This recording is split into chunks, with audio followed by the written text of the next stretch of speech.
What's the issue? What's up? Why are you coming over here? I just want to see what you guys are taking pictures of. Why is it your business? Oh, you know what? This is my home. Okay, mine too. Why are you taking pictures Where of do me? you live? I live in Scottsdale. Why are you taking pictures of me? Michigan plates? Yeah. Why are you taking pictures of me? Well, you know what? We've had problems here. I don't care. You don't know me. Why are you taking pictures of me? And I don't know you. Do you know a lot of white men are doing racist things in this world, sir? No. You don't know that? You're not aware of that? I'm a racist. You are a racist. I'm a racist. Okay, that's fine. Okay? So what's your point? Why are you here? Because this is a no-nigger zone. Not really. Oh, is it? Not really, sir. Tell me. This not nigger, no niggers on. I'm here. And what I'm about to do, I do. I stay here. What I'm about to do, yeah. Me and my friend, we about to record our videos. Okay. And you not gonna do a motherfucking thing about it. Y'all hear me? That's fine. You not gonna do what do you want to hear me say? thing. I don't want to hear you say nothing. Oh, I'll tell you what, though. You just not gonna do another motherfucking thing. So, what? As y'all see, can't keep the camera. It doesn't stop me from doing things. It doesn't mean shit. I'm about to record my video. Okay. And this bitch ass nigga not gonna do anything. Okay. And let you try to touch me. Let you try to touch him. Oh, I wouldn't touch you. You already disrespected me. Can you step back a little bit? I feel like you harmed me. We are 6 feet. Yeah, no. I need you to step back.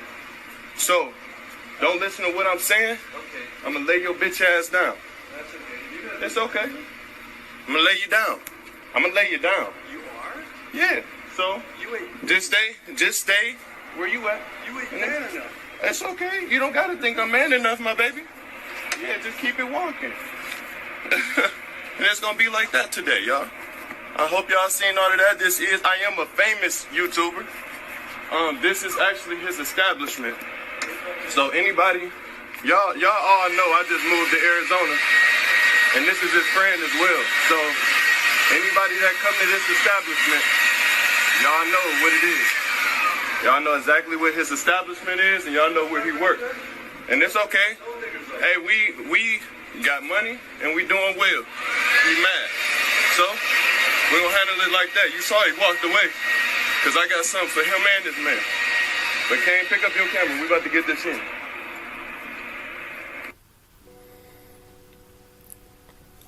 Alright, shalom, brothers and sisters. This is your brother Hawayala. I want to give all praises and glory to Yahweh, Ba'asham, Yahawashi. Yahweh being the name of the Heavenly Father, and Yahawashi being the name of the Son. Wanted to also give thanks unto, all the brethren, the brothers and sisters that are putting in labor and truth and sincerity, that are waiting on the second coming of our Lord and Savior Yahawashi HaMashiach, that are, fighting against, the evils, the darkness of this world, that they may be able to have a hope of eternal life, and that they also may be able to bring those into the light out of darkness, that they may be able to believe on the one who the Lord had sent. And we know that this is the end of the world. We're approaching it, and of course many things are going on, including incidents like these. And this is kind of like not more of a two-part series. I was actually going to do a lesson concerning this, but because of a question, or I guess something that a brother sent me earlier, I wanted to go into this. A lot of times brothers hear about groups of people, as far as the nations, the biblical nations, and who are they, why are there certain things in the scriptures concerning prophecies. And a lot of times when incidents like this happen, we have people that will go about saying, oh, that Moabite, or oh, that Ammonite, and they'll, our people will be angry, especially those of our people that know that they're, Israelites, or think themselves, all right, to be the children of Israel.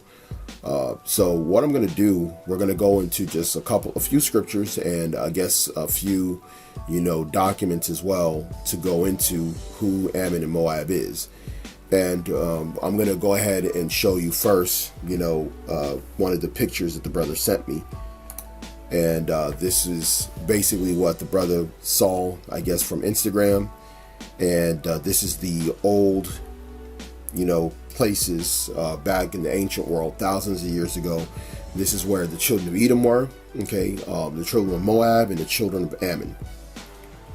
And Edom and Moab especially, are basically found in end time prophecy concerning, the end times in terms of their position on the earth, and in terms of, them being both taken down as nations by the children of Israel. And as we know, in the last days, we know that there's two primary groups that are considered world powers. One is the so-called white people, okay? And again, like we've said before, not all people that are classified today as white are Edomites, but most of them are. If you have understanding of that, then happy are you. Same thing with as far as with Chinese or Japanese or East Asians. Not all of them are Ammon or Moab, but most of them are. And again, if you understand that, happy are you as well, because we do preach a gospel that is concerning the four quarters of the earth, the scattering of the children of Israel, and they would be scattered among all people, among all nations, among all languages. Okay, this is said over and over again by many prophets. Now, as far as concerning, this particular topic, we're going into national identity. Okay, there's always been speculation, and you got a lot of people that are trying to say that, the people that are ruling the world today, okay, are not Edomites, they're Japheth. We'll get into that if the Lord permits in another time. For this case, we're going to just deal with the Moab and Ammon.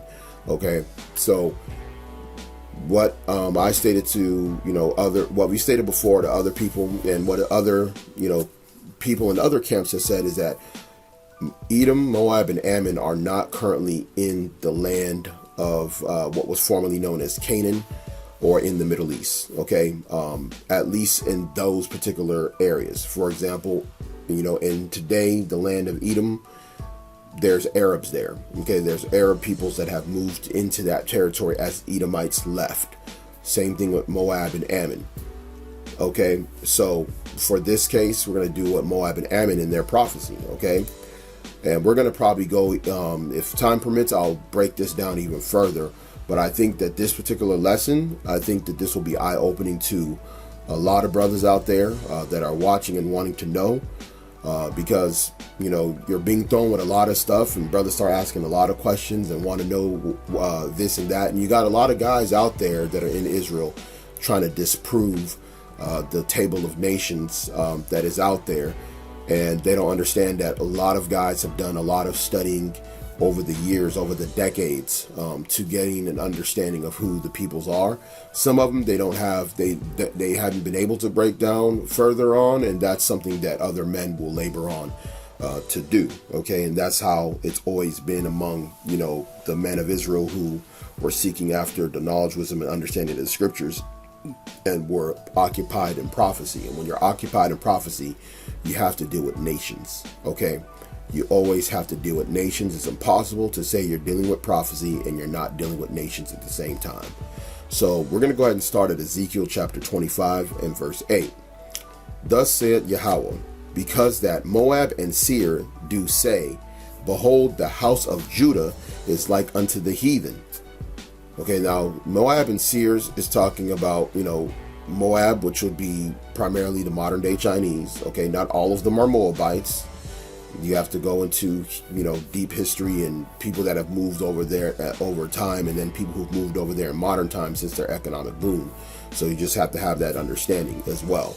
Seir is referring to the Edomites, okay, because Seir is the mountain, the name of the mountain that they settled in, okay, was known as Mount Seir.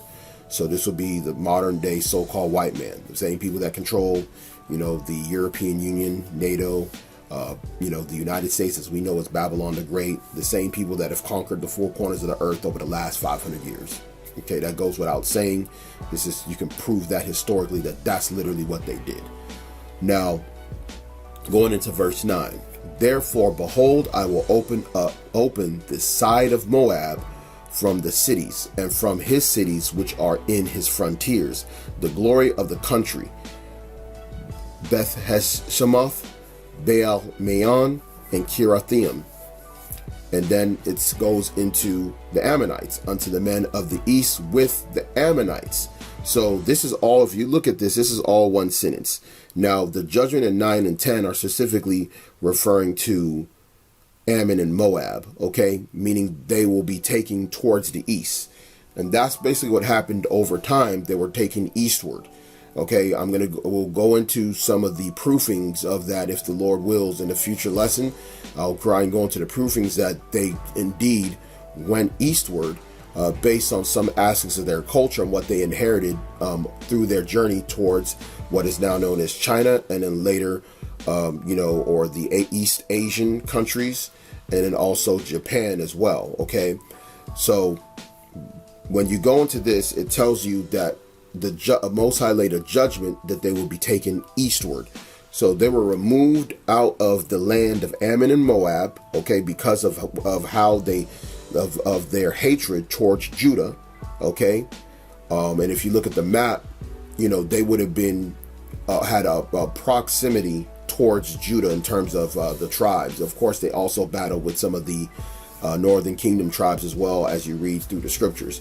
But when you go into this particular prophecy, it tells you that Ammon and Moab would be basically given eastward, okay? And it says, again in verse 10, unto the men of the east with the Ammonites, and will give them in possession, that the Ammonites may not be remembered among the nations.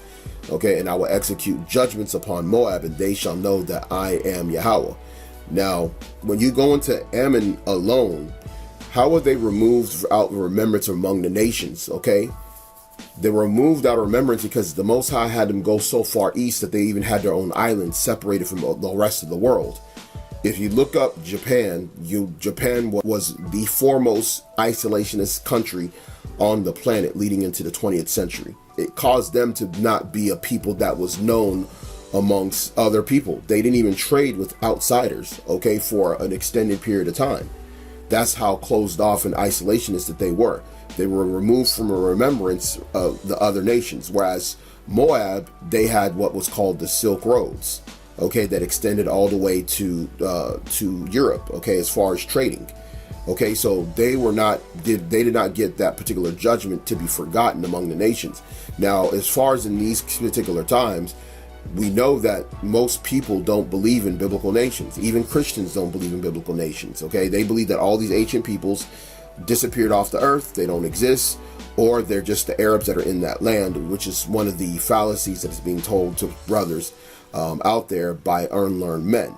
Okay, so I'm going to show you just a map of Moab and its proximity to, where the children of Israel were. And this is from Wikipedia. This is just a simple map. Many brothers have probably seen this over the years.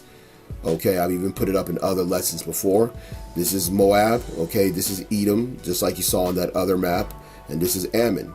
Okay, and if you see here, Judah is right across, okay, the Dead Sea from Moab. Okay, so King Judah and Moab were rivals, okay, and so is Judah and Edom. Just based off of pure geography, it would cause issues between these particular sides. Okay, that's why when I read in the verse 8, it tells you that Moab and Seir, were were rejoicing over Judah that were being like the heathen. Okay, meaning having fallen into basically the idolatry, which led eventually to Judah being taken into captivity by the Babylonians, okay, as you've read before. And that's the reason why you read the book of Ezekiel, okay, it deals with that particular time period, okay, and it also deals with future prophecies.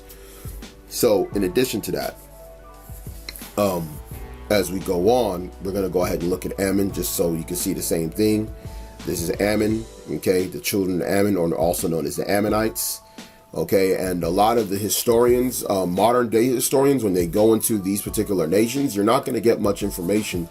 Like we always say, for brothers that have studied, different writings, different books, looked up different information, we have seen that the oldest information has always been the more accurate information, because a lot of times that information was only meant for the people that were learned, okay, people that were in the intellectual circles that were supposed to know and understand, world politics, primarily the elites of Edom. Okay, so when they dealt with these different countries, they knew exactly who they were and their background and how they figured prominently in prophecy, so they can try and find the way to either upset prophecy, which they can't do. Okay, The example is China. Okay, for a long time, China was a third world country. I mean, even up into the 80s, they were known for just riding bikes. People didn't even have cars. That's how far gone they were. And the Most High still, raised them up for the sake of end time prophecy. Okay, and China, the bulk of those people being Moabites, it was very important that he had to raise them up for end time prophecy, which we'll get into. Now, what we're going to do is we're going to look at a few sources that should be very helpful for you brothers and sisters out there. So hopefully after y'all see this, you probably will have not many more questions concerning this particular topic, hopefully.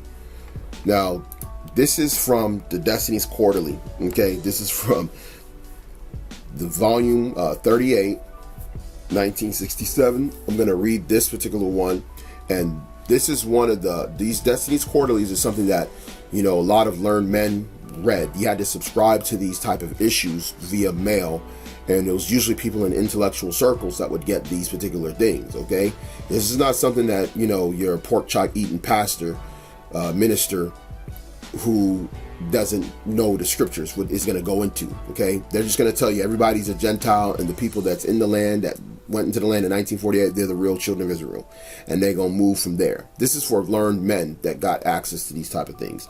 So on page 3 of this volume 38, okay, in 1967, this was published by the Destiny's Quarterly. Originally, you can, I think the subject was Anglo-Israelism. Okay, that's what the subject that it'll fall under. Now, I'm going to go ahead and read this. This is concerning end time prophecy, okay? So it says, but there is another army involved in this general move upon Palestine, because this is talking about the Armageddon, the Valley of Jehoshaphat, okay? This is a southern army of which Joel speaks, because this prophet refers to the Valley of Jehoshaphat and to the heathen who are gathered there. Those involved in this invasion will very likely be the descendants of Moab and Ammon, okay? And the reason why they were writing this stuff, because in 1967, I believe you had, the Arab-Israeli War, if I'm not mistaken. You had multiple clashes that were going. You have Yom Kippur. You can look up some of the wars and conflicts that happened after the Khazars, okay, moved into the land under the 1948 United Nations agreement, and they basically started battling with the Arabs for control over that land.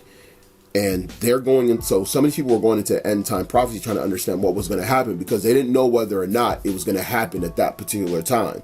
So they were having a watchful eye on this particular conflict. Now, when you keep reading, it says that the very likely the descendants of Moab and Ammon, this southern army very likely will be composed of Asiatic hordes.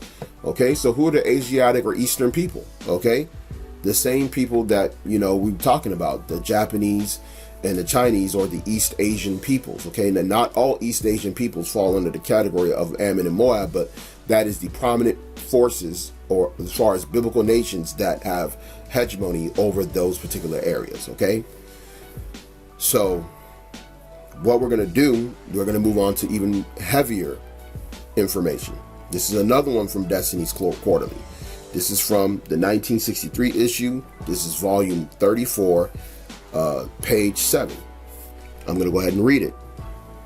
We'll start at the top. Joel refers to the Valley of Jehoshaphat as a place of judgment, as pointed out in Final Theater of War.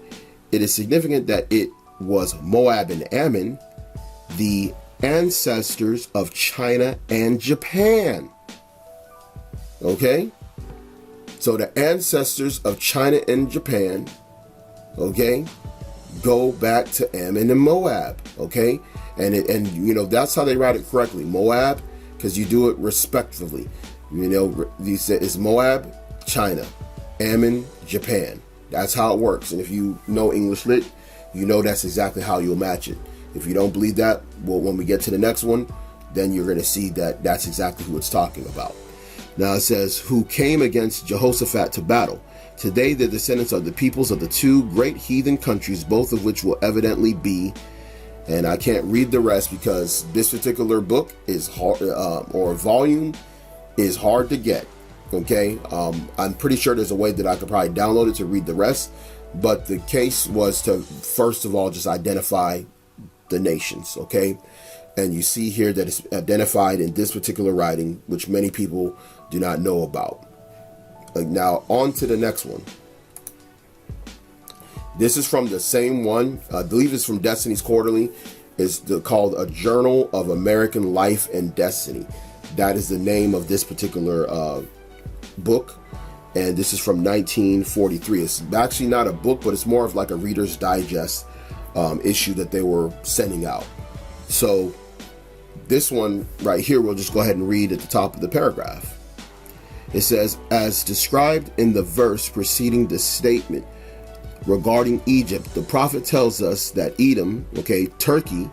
So we've said it before, all right, the Ottoman Turks were Edomites, okay, and that also includes the people that have hegemony over Europe, okay, the people that control the European Union or NATO, and the people that control the Americas, okay, that includes the United States of America as well, which is also known as Babylon the Great, okay. So Edom, they're telling you right there that they know that the Ottoman Turks are Edomites. Okay, this is something that they do know. Also, and Moab, in parentheses, China. Now, this is written in 1943. Right, this is before World War II even came to an end, when China and Japan were heavily involved in World War II.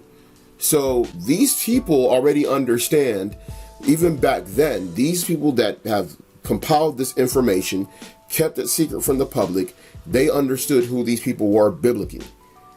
Okay?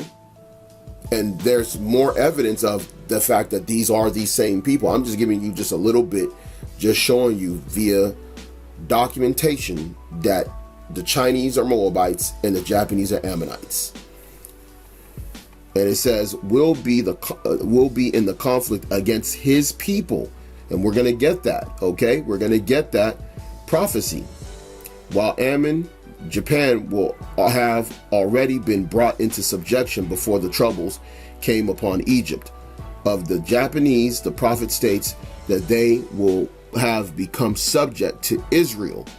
Okay? And we're going to get that particular prophecy as well. But before we get into that particular prophecy, we're going to go into one which was very well known, even by the people of that time. The Ammonites and the Moabites, especially the Moabites, they would have kept this particular prophecy in their heart because this particular prophecy was given to their king.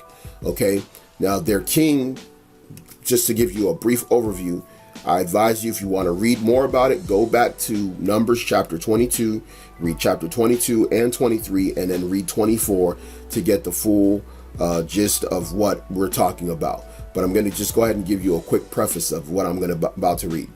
Essentially what happened is when the children of Israel were coming into the land after they had defeated the Amorites, the king of Moab, Balak, was scared of the children of Israel.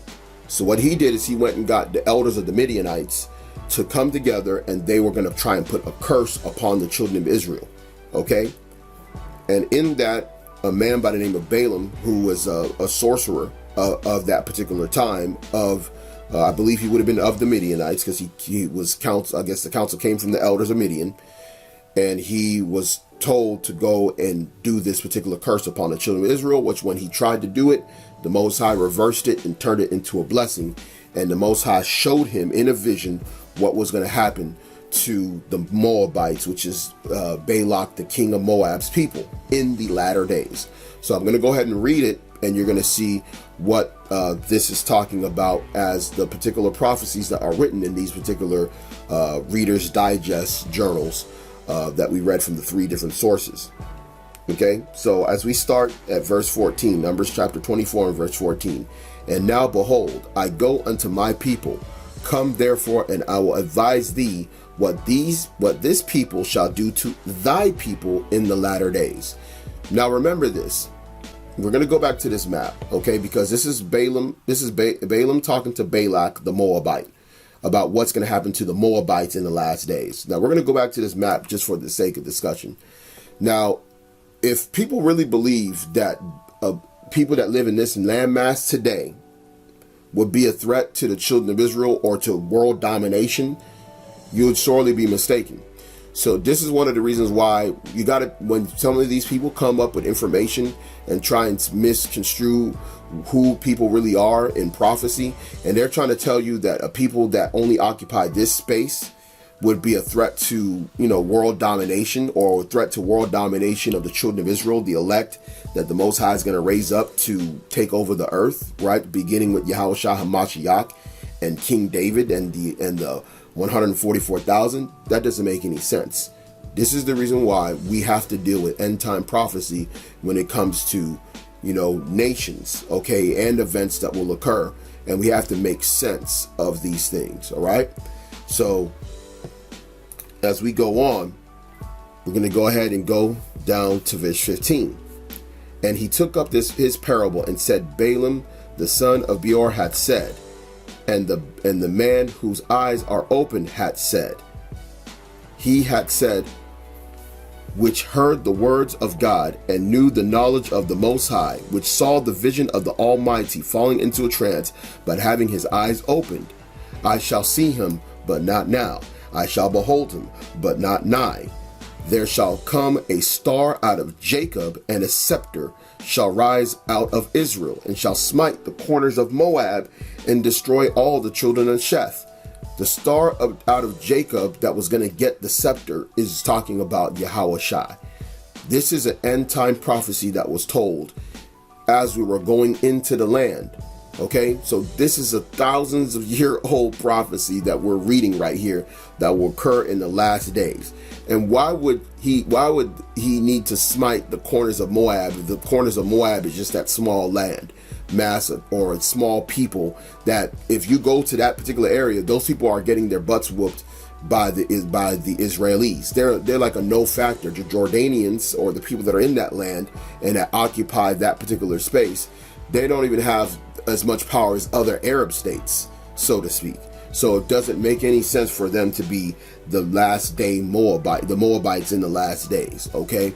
Just like we proved through the scriptures and prophecies and the documents about who Moab is in the last days. And when you would look at China and you see how they've waxed strong and how they appear, at least in the sight of men, to be the next people and to hold the position of power, it would make sense that they would need to be taken down, right, out of the hands of Yahawashi and his elect, right?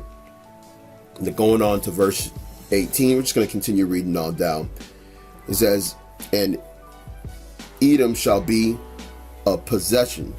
Seir also shall be a possession for his enemies, and Israel shall do valiantly. Out of Jacob shall come he that shall have dominion, and shall destroy him that remaineth of the city.